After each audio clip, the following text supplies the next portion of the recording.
तो आज हम जिस टॉपिक पे बात करने वाले हैं ये है नॉर्मेलिटी।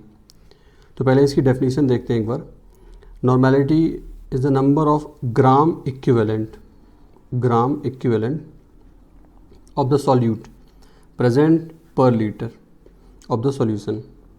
यानी कि हमारे पास अगर एक सॉल्यूशन है और ये कितना है 1 लीटर, तो इस 1 लीटर में कोई भी सॉल्यूट जो प्रेजेंट है, जैसे मान लीजिए हमने कहा कि ये HCl है, तो अब HCl के इसमें कितने ग्राम इक्विवेलेंट हैं उसे हम कहेंगे इस सॉल्यूशन का नॉर्मेलिटी।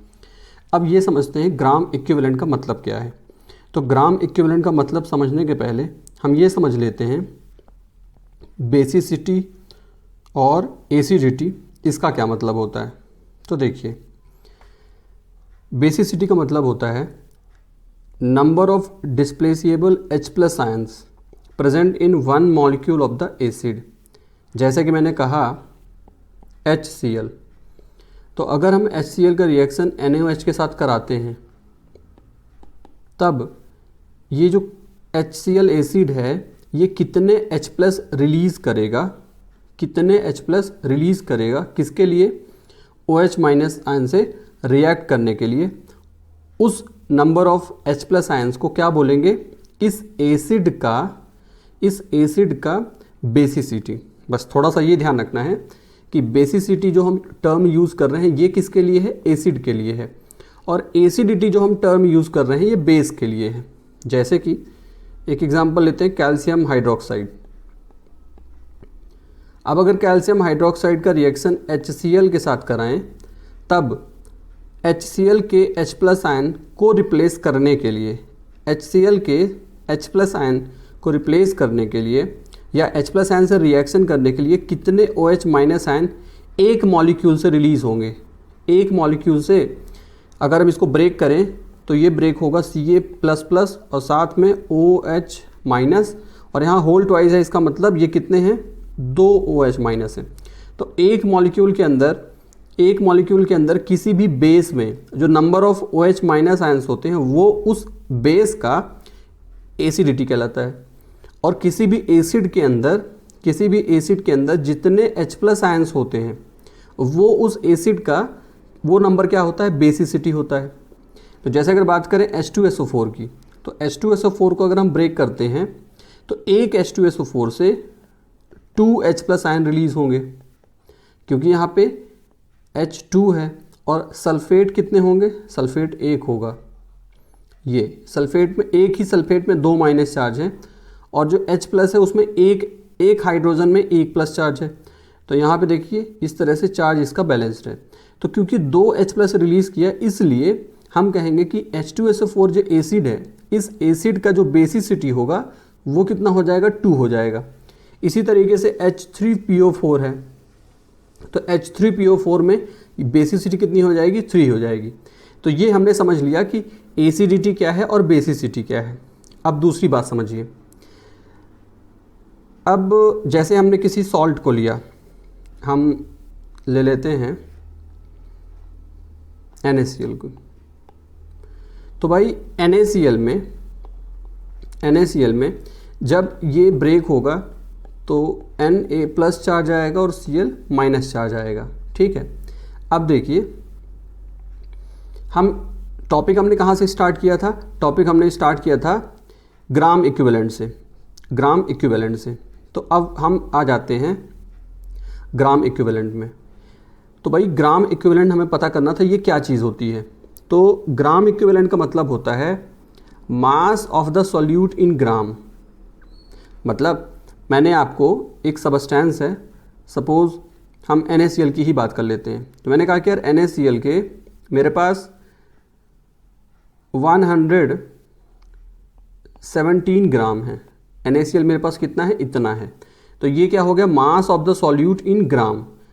और आपको पता करना है ग्राम इक्विवेलेंट कितना है NaCl का, ठीक है। तो NaCl का अमाउंट हमें गिवन है, यानी mass of the solute in gram ये गिवन है अपने को। अच्छा, अब क्या और पता चल जाए तो हम आपको ये बता देंगे equivalent mass of the solute. तो अभी हमने क्या समझा हमने पहली बात समझ ली एसिडिटी और बेसिसिटी क्या होता है। अब हम दूसरी बात ये समझने वाले हैं इक्विवेलेंट मास क्या होता है। क्यों? क्योंकि जब इक्विवेलेंट मास हम समझ लेंगे तभी तो हमें पता चलेगा ग्राम इक्विवेलेंट कितने होते हैं। तो ग्राम इक्विवेलेंट क्या होता है कि किसी भी मटेरियल का जो मास गिवन होता है that is divided by equivalent mass. तो अब नई बात समझ में सामने आ गई कि यार अब ये क्या है, इक्विवेलेंट मास क्या है। तो देखिए इक्विवेलेंट मास का मतलब क्या होता है, इसको पहले आप सिंपल तरीके से समझ लीजिए, उसके बाद हम जो इसकी टेक्निकल डेफिनेशन है उसमें आएंगे। समझिए बात को। हमारे पास एक इलेक्ट्रोड है, ये एक इलेक्ट्रोड है, ठीक है। इस इलेक्ट्रोड में माइनस चार्ज है, ठीक। अब हमने कहा कि भाई यहाँ बाहर यहाँ हमने ले रखा है कॉपर सल्फेट, ठीक है भाई, कॉपर सल्फेट ले लिया हमने।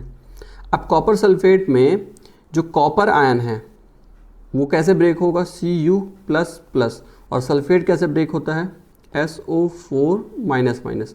तो इस तरह से कॉपर सल्फेट CuSO4 का डिसोसिएशन होता है। अब ये जो कॉपर ++ आयन है ये कहाँ जाएगा, यहाँ जाएगा इस इलेक्ट्रोड के पास, क्योंकि इस इलेक्ट्रोड पे क्या चार्ज है, माइनस चार्ज है, ठीक है। तो अब आप मुझे ये बताइए कि जब कॉपर इसके पास जाएगा तो किस लिए जा रहा है, क्योंकि वहाँ से इसे क्या चाहिए, इलेक्ट्रॉन चाहिए। एक कॉपर कितने इलेक्ट्रॉन की रिक्वायरमेंट करे, एक कॉपर को कितने इलेक्ट्रॉन की रिक्वायरमेंट होगी। तो क्योंकि हमें दिख रहा है अगर कॉपर को पूरी तरह से न्यूट्रलाइज होना है तो उसके ऊपर क्योंकि 2+ चार्ज है तो 2 इलेक्ट्रॉन चाहिए होंगे।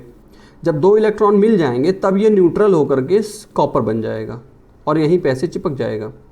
इसी तरह से दूसरा कॉपर जाएगा, इसी तरह से तीसरा जाएगा, अगला, तो सारे कॉपर्स यहाँ पे जा करके चिपक जाएंगे। कुछ टाइम बाद हम देखेंगे कि इसकी थिकनेस थोड़ा सा ज़्यादा हो गई। अब कितना कॉपर यहाँ डिपॉजिट होगा ये किस पे डिपेंड करता है, ये इस पे डिपेंड करता है कि कितना कॉपर को इलेक्ट्रॉन मिलता है ना। और कितना इलेक्ट्रॉन मिलेगा ये किस पे डिपेंड करता है, ये इस पे डिपेंड करता है कि हम कितना इलेक्ट्रिसिटी सप्लाई करते हैं। कितना इलेक्ट्रॉन मिलेगा ये इस पे डिपेंड करता है कि हम कितना इलेक्ट्रिसिटी सप्लाई करते हैं। अब देखिए मान लीजिए मैं कहूँ कि यार हमने इसमें 1 मोल इलेक्ट्रॉन सप्लाई कर दिए। अगर 1 मोल इलेक्ट्रॉन सप्लाई करेंगे तो बताना है कि इसमें कितना कॉपर डिपॉजिट होगा। तो हमें पता चल रहा है कि यार 2 इलेक्ट्रॉन डिपॉजिट करता है एक कॉपर को। अगर 2 इलेक्ट्रॉन डिपॉजिट करता है 1 कॉपर तो इसका मतलब 1 इलेक्ट्रॉन कितना डिपॉजिट करेगा, 1/2 कॉपर। अगर 1 इलेक्ट्रॉन 1/2 कॉपर डिपॉजिट करता है तो 1 मोल इलेक्ट्रॉन कितना कॉपर डिपॉजिट करेगा, ½ मोल कॉपर, ठीक है भाई। अब तो हमें क्या पता चला कि कितना यहाँ पे मटेरियल डिपॉजिट होगा, ये किस पे डिपेंड करता है, ये इस पे डिपेंड करता है कि उस मटेरियल पे चार्ज कितना है। जैसे एक दूसरा एग्जांपल हम लेते हैं, जैसे हमने लिया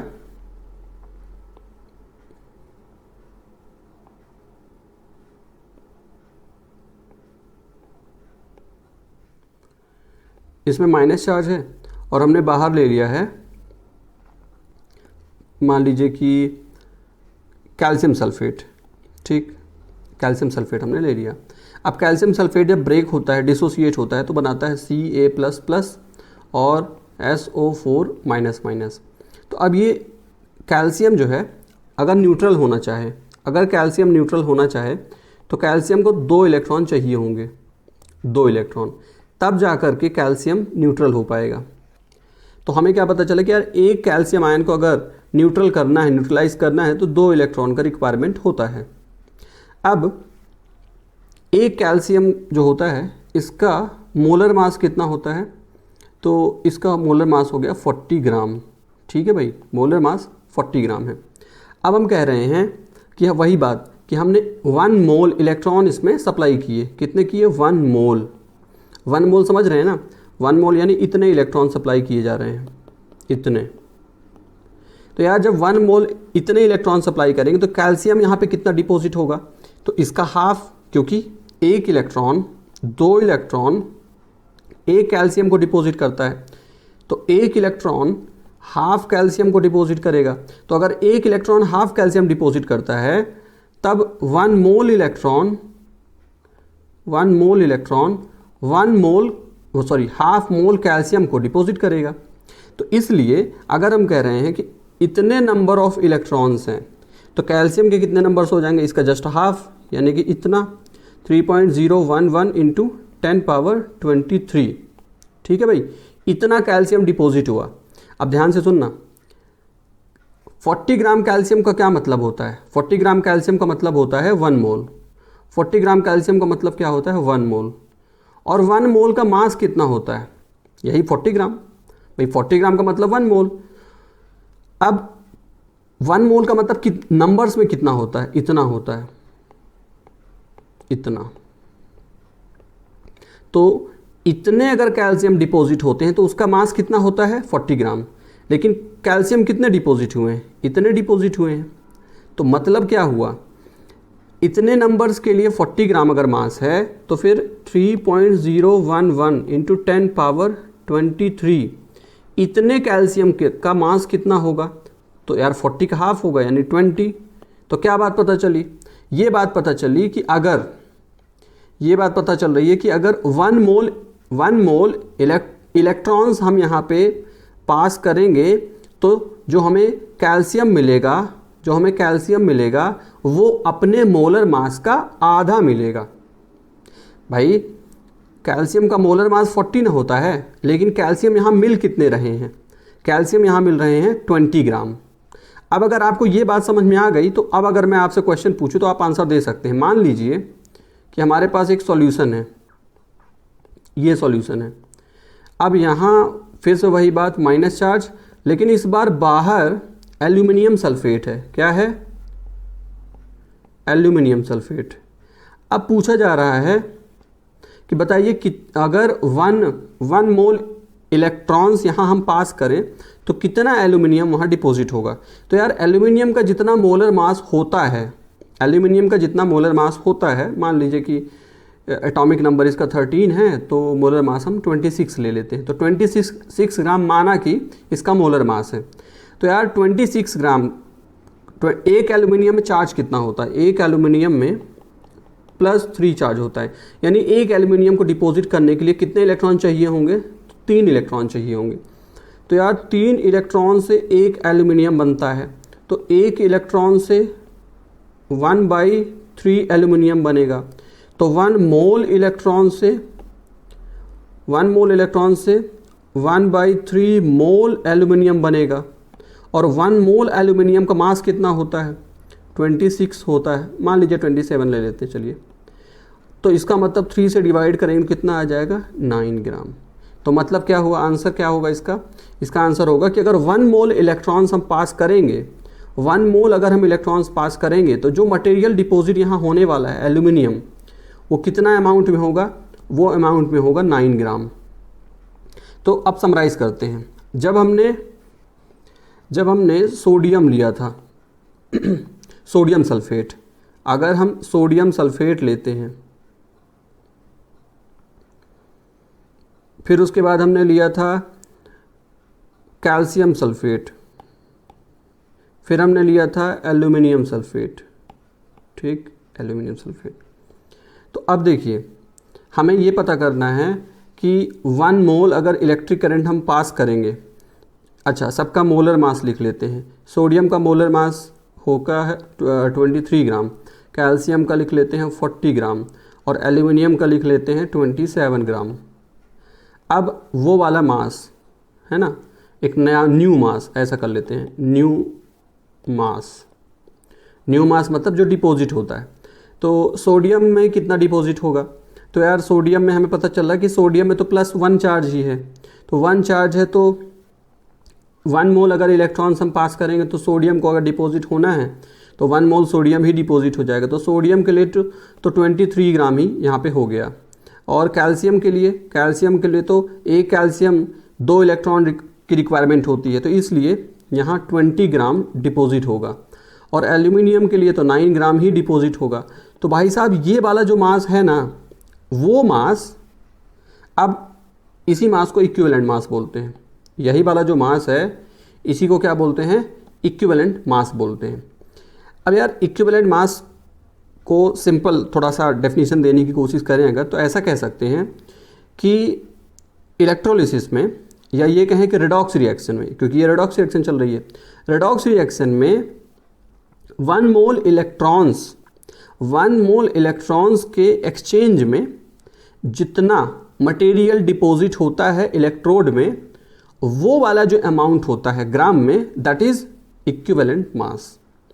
तो इक्विवेलेंट मास कितना डिपॉजिट होगा, इक्विवेलेंट मास कितना होगा, ये किस पे डिपेंड करता है, ये डिपेंड करता है चार्ज कितना है उसमें। तो जब हम आपसे अभी बात कर रहे थे, अब आ जाते हैं हम अपने जो डेफिनेशन है टेक्निकल डेफिनेशन में, वहाँ पे आते हैं। अच्छा, एक और बात समझिए, फिर हम टेक्निकल डेफिनेशन को देखते हैं। ये रहा इक्विवेलेंट मास। एक और बात समझ लीजिए, देखिए अभी तो हमने केवल एक इलेक्ट्रोड लिया, मान लीजिए हम 2 इलेक्ट्रोड ले लें इस तरीके से। यहाँ पे 2 इलेक्ट्रोड हैं, एक ये वाला इलेक्ट्रोड है जिसमें माइनस चार्ज है और एक ये इलेक्ट्रोड है जिसमें प्लस चार्ज है, ठीक है भाई। तो दोनों जगह अलग अलग तरीके की रिएक्शन चल रही है। यहाँ क्या हो रहा है, यहाँ जिंक डिपॉजिट हो रहा है और यहाँ कॉपर डिपॉजिट हो रहा है, ठीक। तो अब जैसे आप देख रहे हैं कि यार रेडॉक्स रिएक्शन में 2 चीज़ें एक साथ यहाँ पे बन रही हैं यहाँ पे, तो अब अपने को ये देखना है कि मान लीजिए कि अगर हाइड्रोजन डिपॉजिट हो रहा होता, क्या हाइड्रोजन डिपॉजिट हो रहा होता, या मान लीजिए क्लोरीन डिपॉजिट हो रहा होता, या मान लीजिए ऑक्सीजन डिपॉजिट हो रहा होता, तो हाइड्रोजन में कितना चार्ज है, हाइड्रोजन में तो +1 चार्ज, क्लोरीन में माइनस चार्ज, ऑक्सीजन में -2 चार्ज है। तो यहाँ सिंगल यूनिट में चार्ज है, यहाँ भी सिंगल है, यहाँ थोड़ा सा डबल हो गया। तो अब जब ये डिपॉजिट होंगे तो सारा कुछ किस पे डिपेंड करता है, चार्ज पे डिपेंड करता है। यहाँ माइनस चार्ज है तो आप सोचोगे कि ये कैसे डिपॉजिट होगा, हो जाएगा ना, तो ये प्लस वाले इलेक्ट्रोड की तरफ जाएगा, ये भी प्लस वाले इलेक्ट्रोड की तरफ जाएगा। तो जैसे ये इलेक्ट्रॉन गेन करके डिपॉजिट होता है, तो वैसे ही ये इलेक्ट्रॉन लूज करके हो जाएगा। ये इलेक्ट्रॉन गेन करके H बनाता है और ये इलेक्ट्रॉन लूज करके Cl बनाएगा, और ये भी इलेक्ट्रॉन लूज करके क्या बना देगा, O बना देगा। तो इस तरीके से इसका मास कितना होता है, तो 1.00 ऐसे कुछ करके 8 करके ग्राम में होता है, ये मोलर मास इसका होता है। क्लोरीन का मोलर मास कितना होता है, 35.5 ग्राम होता है। ऑक्सीजन का मोलर मास कितना होता है, तो ऑक्सीजन का होता है 16 ग्राम। तो अब डिपॉजिट कितना होगा, तो यार इस पे क्योंकि 1 चार्ज ही है तो ये तो सेम अमाउंट में डिपॉजिट हो जाएगा, और ये इस पे भी क्योंकि 1 चार्ज ही है तो ये भी सेम अमाउंट में डिपॉजिट होगा 35.5। लेकिन भाई ये वाला जो है इस पे 2 देखो चार्ज आ रहे हैं, तो इसलिए ये हाफ हो जाएगा, तो ये 8 ग्राम डिपॉजिट होगा। तो अब हम इक्विवेलेंट मास को अगर डिफाइन करना चाहें तो हम ऐसा कह सकते हैं कि इक्विवेलेंट मास, अब देखिए इक्विवेलेंट मास को हम टेक्निकल डेफिनेशन दे रहे हैं।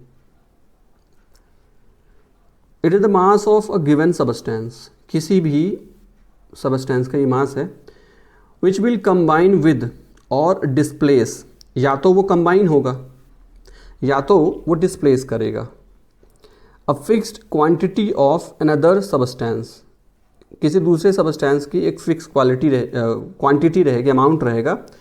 एक मटेरियल है तो या तो हमारे पास ये सबस्टेंस इस मटेरियल से क्या करेगा, कंबाइन हो जाएगा, और या तो फिर इसको डिस्प्लेस कर देगा। तो या तो डिस्प्लेसमेंट रिएक्शन होगी और या तो डबल डिस्प्लेसमेंट रिएक्शन होगी, है ना।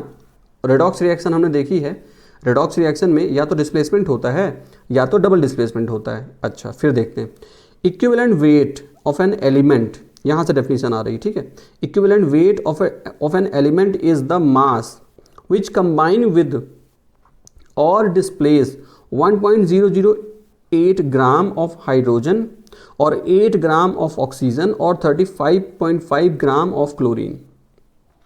तो कह रहे हैं कि इक्विवेलेंट मास उतना होता है जितना कि इतने ग्राम हाइड्रोजन को डिस्प्लेस कर दे, या फिर इतने ग्राम क्लोरीन को डिस्प्लेस कर दे, या फिर इतने ग्राम क्लोरीन से रिएक्शन कर जाए, या फिर अगर ऑक्सीजन की बात करें तो कितना हो जाएगा, 8 ग्राम। तो इक्विवेलेंट मास को मुझे पता है इलेक्ट्रोकेमिस्ट्री जब तक नहीं बताई जाए आपको, इलेक्ट्रोकेमिस्ट्री एक टॉपिक है 12th क्लास में, वो टॉपिक जब तक ना समझा जाए तो इस वाली डेफिनेशन को 100% तरीके से नहीं समझ सकते हैं। फिर भी अब क्योंकि लर्न तो करना ही है अपने को, तो आप इस डेफिनेशन को देख लीजिए, इस तरीके से आप बताएंगे। बाकी समझने के लिए यानी कि आपके दिमाग पे चलना क्या चाहिए, तो जो मैंने आपको बताया है, क्या बताया कि यार इक्विवेलेंट मास क्या होता है कि अगर हम 1 मोल इलेक्ट्रॉन्स सप्लाई करें तो जितना मटेरियल डिपॉजिट होगा इलेक्ट्रोड में, that amount of material is known as equivalent mass. तो अब ये सबसे सिंपलेस्ट डेफिनेशन है, इसको आपने समझ लिया। तो अब देखिए इक्विवेलेंट मास को फाइंड आउट कैसे करेंगे। तो इक्विवेलेंट मास अगर हम एसिड की बात करें तो इक्विवेलेंट मास होता है molar mass divided by basicity. जैसे मान लीजिए हमने क्या ले लिया, सल्फ्यूरिक एसिड ले लिया H2SO4। अब H2SO4 का मोलर मास कितना होता है, मान लीजिए 98 होता है। तो इसमें H प्लस आयन कितने रिलीज हो रहे हैं, तो यार 2H प्लस आयन रिलीज हो रहे हैं। तो इसका मतलब 2 रिलीज हो रहे हैं तो 2 से डिवाइड कर देंगे तो ये आ जाएगा 49। तो 49 ग्राम क्या हो जाएगा, इक्विवेलेंट मास हो जाएगा एसिड का।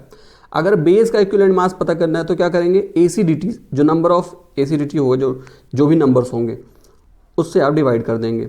सॉल्ट की अगर बात की जाएगी तो जो टोटल पॉजिटिव वैलेंसी है मेटल एटम की, उससे डिवाइड करना है। जैसे मान लीजिए हम आपसे कहें NaCl की बात ही कर लेते हैं।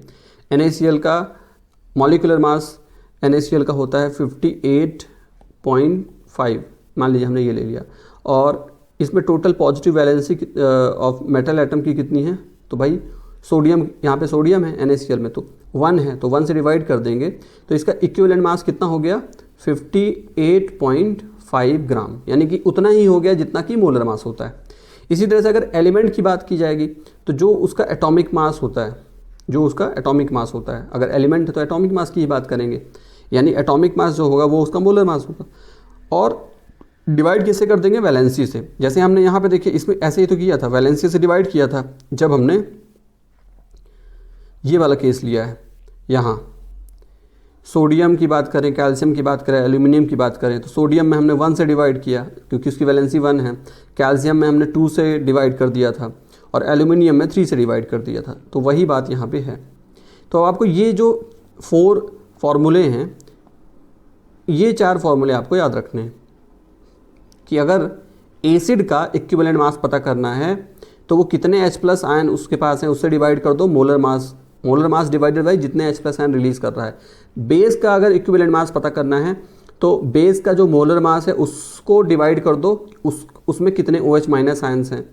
सॉल्ट में अगर इक्विवेलेंट मास पता करना है तो ये पता कर लो कि सॉल्ट में जो कटायन है उसकी वैलेंसी क्या है, उस वैलेंसी से डिवाइड कर दो। और अगर एलिमेंट की बात चल रही है तो उसकी जो नॉर्मल वैलेंसी होती है उससे डिवाइड कर दो। ये सिंपल तरीका हुआ। तो हमें क्या पता चल गया, हमें बेसिसिटी, एसिडिटी के बारे में पता चला और इक्विवेलेंट मास के बारे में पता चल गया। अब बात करते हैं, अब फिर से हम ऊपर आते हैं। बात कहाँ चल रही थी, बात तो नॉर्मेलिटी की चल रही थी। बात तो किसकी चल रही, नॉर्मेलिटी की। तो नॉर्मेलिटी क्या होती है, 1 लीटर का हमारे पास सॉल्यूशन है, उस सॉल्यूशन में सॉल्यूट के कितने ग्राम इक्विवेलेंट हैं। अब आप देखो ग्राम इक्विवेलेंट को आप कंपेयर करो, ग्राम इक्विवेलेंट को। इसके पहले 2 टर्म हमने आपको बता रखी है, एक बता रखा हमने ग्राम एटॉमिक मास और एक बता रखा है gram molecular mass. Gram atomic mass का मतलब क्या होता है, ग्राम एटॉमिक मास का मतलब होता है एक एटम का 1 मोल एटम का मास। ग्राम एटॉमिक मास का मतलब क्या होता है, 1 मोल एटम का मास। ग्राम मॉलिक्यूलर मास का मतलब क्या होता है, 1 मोल मॉलिक्यूल का मास। जैसे हम कहें कि यार बताओ नाइट्रोजन एटम का ग्राम एटॉमिक मास कितना होगा, तो यार नाइट्रोजन एटम के लिए हो जाएगा 14 ग्राम। हम कहें कि अच्छा N2 नाइट्रोजन अकेला है तो इसके लिए ग्राम एटॉमिक मास टर्म ही हम यूज़ करेंगे, और ये कितने हों, ये इतने हों तब की बात चल रही है। अगर एक नाइट्रोजन की बात करोगे तब तो फिर 14 AMU ऐसे लिखना पड़ेगा। लेकिन अगर इतने 1 मोल अगर नाइट्रोजन एटम हो गए तब आता है ग्राम एटॉमिक मास टर्म, यानी कि ग्राम एटॉमिक मास का मतलब किसी एटम का ग्राम में मास, ग्राम मॉलिक्यूलर मास का मतलब किसी मॉलिक्यूल का ग्राम में मास। ठीक है भाई, तो ग्राम में मास उतना ही होगा जितना उसका मोलर मास होता है, तो ये हो जाएगा 28 ग्राम। इसी तरीके से हमने एक नई बात आपको बताई, ग्राम इक्विवेलेंट। ग्राम इक्विवेलेंट, तो ग्राम इक्विवेलेंट क्या होता है? ग्राम इक्विवेलेंट को आप मोल्स के साथ कंपेयर करिए। जैसे यहाँ 14 ग्राम N का मतलब क्या होता है? 1 मोल। 28 ग्राम N2 का मतलब क्या होता है? 1 मोल। तो इसी तरीके से जैसे आप मोल्स को बता रहे हैं, तो इसी तरीके से ग्राम इक्विवेलेंट को समझिए। ग्राम इक्विवेलेंट, मोल्स को हम कैसे फाइंड आउट करते हैं? Given mass divided by molar mass, given mass divided by molar mass. और हम जब ग्राम इक्विवेलेंट को कैलकुलेट करेंगे तो उसके लिए क्या करना होता है? उसके लिए ग्राम इक्विवेलेंट के लिए गिवन मास डिवाइडेड बाय, वहाँ मोलर मास कर देते थे और यहाँ इक्विवेलेंट मास। तो ऐसे समझिए, एक मोल होता है और एक ग्राम इक्विवेलेंट होता है। मोल के लिए N is equal to given mass by molar mass होता है, और इसके लिए ग्राम इक्विवेलेंट के लिए इसको E से हम डिनोट कर दे मान लो, तो ये क्या होता है? Given mass divided by equivalent mass, equivalent mass, ये डिफरेंस है भाई। तो जब हम कहते हैं कि N डिवाइडेड बाई V, इसको क्या बोलते हैं? इसको कहते हैं मोलैरिटी। इसको क्या बोलते हैं? मोलैरिटी। तो इसी तरीके से जब E डिवाइडेड बाई V हो जाता है तो इसको कह देते हैं नॉर्मैलिटी। इसको क्या कह देते हैं? नॉर्मैलिटी। मोलैरिटी क्या है? 1 लीटर सॉल्यूशन में कितने नंबर ऑफ मोल्स हैं। नॉर्मैलिटी क्या है? 1 लीटर में कितना इक्विवेलेंट मास है। तो अब देखिए यहाँ पे यही तो हमने ग्राम इक्विवेलेंट है। नॉर्मैलिटी क्या होता है? हमने बोला कि ये नंबर ऑफ ग्राम इक्विवेलेंट होते हैं। क्या होते हैं? नंबर ऑफ ग्राम इक्विवेलेंट होते हैं। कितने में? पर लीटर में। अगर मैं ग्राम इक्विवेलेंट की जगह नंबर ऑफ मोल्स कर दूं तो तब क्या बन जाएगा? तब डेफिनेशन बन जाएगी मोलैरिटी की बन जाएगी। नॉर्मैलिटी की डेफिनेशन में आप क्या करते हो? नॉर्मैलिटी की डेफिनेशन और मोलैरिटी की डेफिनेशन के लिए सेम लाइन आप यूज़ कर सकते हो, बस डिफरेंस क्या रहेगा? नॉर्मैलिटी के लिए यहाँ ग्राम इक्विवेलेंट लिखा रहेगा, और जब मोलैरिटी बताना हो तो इसी की जगह क्या आ जाएगा? मोल्स आ जाएगा, मोल्स आ जाएगा। ठीक, तो हमें ये पता चल गया कि ग्राम इक्विवेलेंट क्या होता है। ग्राम इक्विवेलेंट क्या होता है? Given mass divided by equivalent mass. और मोल्स क्या होते हैं? Given mass divided by molar mass. Gram equivalent क्या होता है? Given mass divided by equivalent mass. और इक्विवेलेंट मास क्या है? इसको तो हमने डिटेल में देख लिया। तो अब हम थोड़ा सा एप्लीकेशन वाले पार्ट में आते हैं। तो समझिए बात को। जैसे मोलैरिटी इक्वेशन के हमने क्वेश्चंस तो कर लिए, ये फॉर्मूला हमने इनडायरेक्टली यूज़ भी कर लिया, लेकिन फिर भी ये फॉर्मूला भी आपको डायरेक्टली पता होना चाहिए, जिससे मान लीजिए जल्दी से थोड़ा सा क्वेश्चन सॉल्व करना है तो आप इससे कर सकते हो।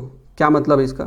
जैसे मान लो तुम्हारे पास शरबत है और मैंने पूछा यार शरबत का कंसंट्रेशन कैसा है, तो तुमने कहा सर इसका कंसंट्रेशन है 2 मोलर। तो इसका क्या मतलब हुआ? इसका ये मतलब हुआ कि 1 लीटर तो शरबत है, 1 लीटर शरबत में जो शुगर डाला गया है, मान लीजिए 1 मोल शुगर का मास अगर 180 ग्राम है अप्रॉक्स मान लेते हैं, तो भाई कितना आपने शुगर डाल दिया है? आपने इतना डाल दिया 360 ग्राम। ठीक, तो हम कह रहे हैं कि यार एक काम करो, उसमें 1 लीटर पानी और डाल दो। तो क्या हुआ? अब वॉल्यूम चेंज हो गया। अब हम कह रहे हैं अब बताओ तुम्हारे ये जो शरबत है उसका कंसंट्रेशन कितना है? तो आपको इस फॉर्मूले को यूज़ करना होगा।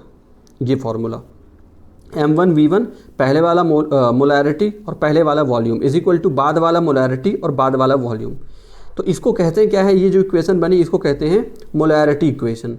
इसी तरीके से नॉर्मैलिटी के लिए भी इक्वेशन बन जाती है, N1V1 is equal to N2V2। अब थोड़ा सा देख लेते हैं कि भाई मोलैरिटी और नॉर्मैलिटी में रिलेशनशिप क्या है। तो इसका डेफिनेशन क्या थी? मोलैरिटी की डेफिनेशन क्या थी? मोलैरिटी इज इक्वल टू होता था N/V। ये मोलैरिटी की इक्वेशन हुआ करती थी। नॉर्मैलिटी के लिए क्या है? E/V। ये नॉर्मैलिटी वाली बात हो गई। ठीक, अब हम इन दोनों को कंपेयर करना चाहते हैं, मोलैरिटी और नॉर्मैलिटी में कंपेयर करना चाहते हैं। तो देखिए हम ई जो है, E equivalent mass, equivalent gram equivalent है, और ग्राम इक्विवेलेंट क्या होता है, ग्राम जैसे एन की जगह क्या लिख सकते हैं, गिवन मास बाई मोलर मास, और इसकी जगह हम इक्विवेलेंट मास की given mass by equivalent mass, ठीक भाई, डिवाइडेड बाई वी, ये हो गई बात। अब देखिए इक्विवेलेंट मास क्या होता है, तो यही रहा गिवन मास। इक्विवेलेंट मास क्या होता है, तो इक्विवेलेंट मास होता है molar mass, molar mass divided by x. अब ये एक्स क्या है, ये डिपेंड करेगा कि चार्ज कितना है, डिवाइडेड बाई वी। तो अब देखिए हम ऐसा करते हैं, स्मॉल m बाई ये जो एम एक्स है, इसको x को ऊपर ले जाते हैं, तो ये m ये नीचे आ जाएगा। इसको अगर सॉल्व करेंगे तो ऐसा हो जाएगा, और डिवाइडेड बाई क्या है, v है। इस x को बाहर हम कॉमन ले लेते हैं, जब बाहर निकाल लेंगे, यहाँ से हटा के हम बाहर निकाल लेंगे ऐसे, ये x, तो अंदर वाली जो वैल्यू है ये किसके इक्वल हो गई, ये तो यही वाली वैल्यू हो गई, यानी कि मोलैरिटी वाली। तो अब देखिए हम इक्वेशन हम क्या बन रही है, इक्वेशन बन रही है कि जो नॉर्मैलिटी होता है, जो नॉर्मैलिटी होता है वो क्या होता है, मोलैरिटी इनटू बेसिसिटी। नॉर्मैलिटी अगर बेस की बात करें तो मोलैरिटी इनटू एसिडिटी होता है। यानी कि अगर मैं कह रहा हूँ कि 1 मोलर H2SO4 सॉल्यूशन है, तो हम कहेंगे इसकी नॉर्मैलिटी क्या हो जाएगी, 2n। अगर हम कह रहे हैं 1 मोलर कोई हमारे पास XYZ कोई भी सॉल्यूशन है, तो नॉर्मैलिटी में वो कितना हो जाएगा, 2n हो जाएगा, क्योंकि हम किससे मल्टीप्लाई करना पड़ता है, हमको मल्टीप्लाई करना पड़ता है ये x से, ये वही x है, x देखिए ना, यहाँ पे वही तो आ रहा है, बाहर x निकाल लिया, तो ये वैल्यू क्या थी, नॉर्मैलिटी थी, तो नॉर्मैलिटी इक्वल टू क्या हो जाएगा, x इंटू अंदर वाला मोलैरिटी। तो आप सीधा डायरेक्ट ये फॉर्मूला याद रखिए, क्या कि n इज इक्वल टू होता है m इंटू एक्स, ये आपको याद रखना है। अब हम इसी पे बेस्ड कुछ क्वेश्चन देखने वाले हैं। तो अब हम जो बात करने वाले हैं ये है calculation of molarity and normality of the solution obtained on mixing 2 और मोर सॉल्यूशंस। यानी कि अब हम बात करने वाले हैं कि अगर हम 2 सॉल्यूशन हैं, उन दोनों को मिक्स कर दें, तब मोलैरिटी या नॉर्मैलिटी क्या होगी। तो अब इसमें 2 केस हो सकते हैं। पहला केस क्या है, पहला केस ये हो सकता है कि हमने लिया HCl और HCl में ऐड कर दिया सल्फ्यूरिक एसिड H2SO4। तो पहला वाला जो कंटेनर है इसमें क्या है, HCl है, और दूसरे वाले में क्या है, सल्फ्यूरिक एसिड। तो यार HCl और H2SO4 ये दोनों ही क्या हैं, ये दोनों ही एसिड हैं। तो जब हम इन दोनों को ऐड करेंगे तो इन दोनों का कोई रिएक्शन नहीं होगा, क्योंकि दोनों ही एसिड हैं, और एसिड एसिड के साथ रिएक्शन करता नहीं है। लेकिन अगर हमने ऐसा किया कि HCl लिया और इसमें हमने ऐड कर दिया NaOH, ठीक, इसमें हमने क्या कर दिया, NaOH कर दिया, तब जब हम NaOH ऐड कर देंगे तब HCl और NaOH एसिड बेस हैं, क्योंकि तो इन दोनों के बीच में रिएक्शन हो जाएगी। जब रिएक्शन हो जाएगी तब ये न्यूट्रलाइजेशन रिएक्शन होगी। तो न्यूट्रलाइजेशन रिएक्शन होने की वजह से एसिड और बेस के अलावा एक तीसरी चीज़ भी उसमें आ जाएगी, वो सॉल्ट आ जाएगा। और अब सॉल्ट क्योंकि अलग मटेरियल हो गया, तो अब वहाँ पे जो नॉर्मैलिटी है वहाँ अलग तरीके से हम कैलकुलेशन उसका करेंगे। तो चलिए देखते हैं, 2 पार्ट में इसको हम ब्रेक करते हैं। पहले हम उन सॉल्यूशंस की बात कर लेते हैं जहाँ या तो सेम मटेरियल ऐड कर रहे हैं, मतलब या तो हम HCl में ही HCl ऐड कर दें, या तो ऐसा है कि HCl और HCl को मिक्स किया, या तो ऐसा है कि HCl और H2SO4 को मिक्स किया। इस वाले केस में क्या होता है, तो देखिए केस 1 है, if the solutions mixed are the same substance और सिमिलर सब्सटेंस, जैसे कि या तो सारे एसिड ले लो या सारे बेस ले लो। तो इसके लिए अपने पास फॉर्मूला है, ये डायरेक्ट हम फॉर्मूले को ही देखते हैं। तो फॉर्मूला है कि जैसे हमने मान लीजिए लिया HCl, तो HCl का कुछ मोलैरिटी होगा, और HCl का कुछ वॉल्यूम होगा। इसी तरह से हमने लिया H2SO4, तो उस H2SO4 का भी कुछ मोलैरिटी होगा, कुछ वॉल्यूम होगा। तो जब हम इन दोनों को ऐड कर देंगे तो अगर हमें नया वाला मोलैरिटी ये फाइंड आउट करना है, ऐसा क्वेश्चन दिया रहेगा कि HCl हमने लिया 2 मोलर और उसका वॉल्यूम है 1 लीटर। 1 लीटर और 2 मोलर हमने क्या लिया, HCl ले लिया, और हमने इसको मिक्स कर दिया है 5 मोलर और 3 लीटर सल्फ्यूरिक एसिड के साथ, H2SO4 के साथ। तो बताइए अब जो नया मिक्सचर है उसका मोलैरिटी क्या होगा।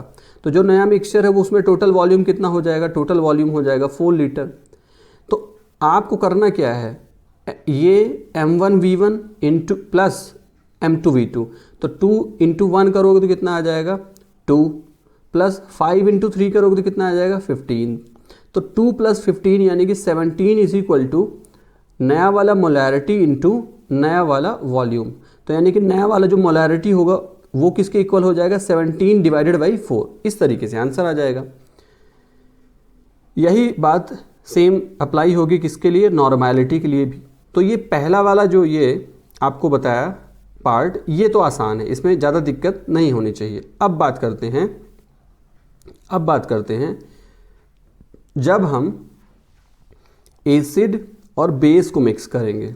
तो देखिए, अगर हम एसिड और बेस को मिक्स करते हैं, जैसे मान लीजिए कि हमने कहा कि अपने पास 1 लीटर है HCl और इसका मोलैरिटी है 2, और हमने कहा कि हमारे पास है 1 लीटर NaOH और इसका मोलैरिटी है 1। ठीक है भाई। तो अब 1 मोल का मतलब क्या होता है, 1 मोलैरिटी का मतलब क्या होता है कि हमारे 1 लीटर सॉल्यूशन में NaOH के कितने मोल हैं, 1 मोल हैं, यानी 1 मोल NaOH अपने पास है। और जब हम कह रहे हैं कि हमारे पास HCl का सॉल्यूशन है और इस सॉल्यूशन का मोलैरिटी 2m है, तो इसका मतलब ये हुआ कि HCl के हमारे पास 2 मोल हैं, 2 मोल्स। तो हमारे पास फाइनली ये पता चला कि बेस तो है कितना 1 मोल और एसिड कितना है 2 मोल। तो अब ये देखिए 1 मोल जो बेस है वो 1 मोल एसिड को क्या कर देगा, न्यूट्रलाइज कर देगा। तो रिजल्ट क्या होगा, रिजल्ट ये होगा कि हमारे पास केवल 1 मोल HCl बचेगा, हमारे पास केवल 1 मोल HCl बचेगा। बाकी 1 मोल HCl और बाकी 1 मोल NaOH तो एक दूसरे को कैंसिल कर देंगे। तो अब एक दूसरे को अगर हम कैंसिल कर दिया तो जो नया वाला सॉल्यूशन आएगा उस नए वाले सॉल्यूशन में सॉल्यूट की जगह पे केवल हम इसको कंसीडर करेंगे। अब उस वाले HCl और उस वाले NaOH को कंसीडर नहीं करेंगे जो एक दूसरे के साथ रिएक्ट कर चुके हैं, क्योंकि जब वो एक दूसरे के साथ रिएक्ट कर जाएंगे तो ना तो एसिड बनेगा ना बेस बनेगा बल्कि सॉल्ट बन जाएगा।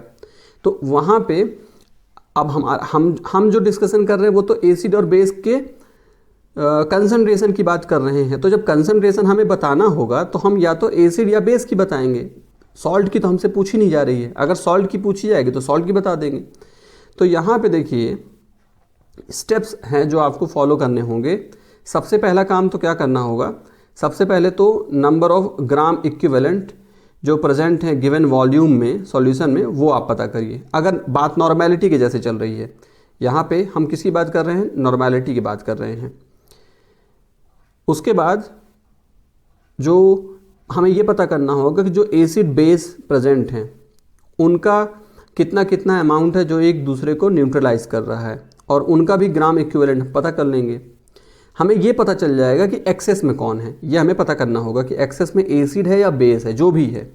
जो एक्सेस में होगा उसका हम ग्राम इक्विवेलेंट पता कर लेंगे, और अगर एक बार ग्राम इक्विवेलेंट आ गया तब फिर हम नए वाले सॉल्यूशन का क्या पता कर लेंगे, नॉर्मैलिटी पता कर लेंगे। तो ये बात जो मैंने बताई है ये न्यूमेरिकल से ही समझ में आएगी। जैसे हमारे सामने ये देखिए एक न्यूमेरिकल है, तो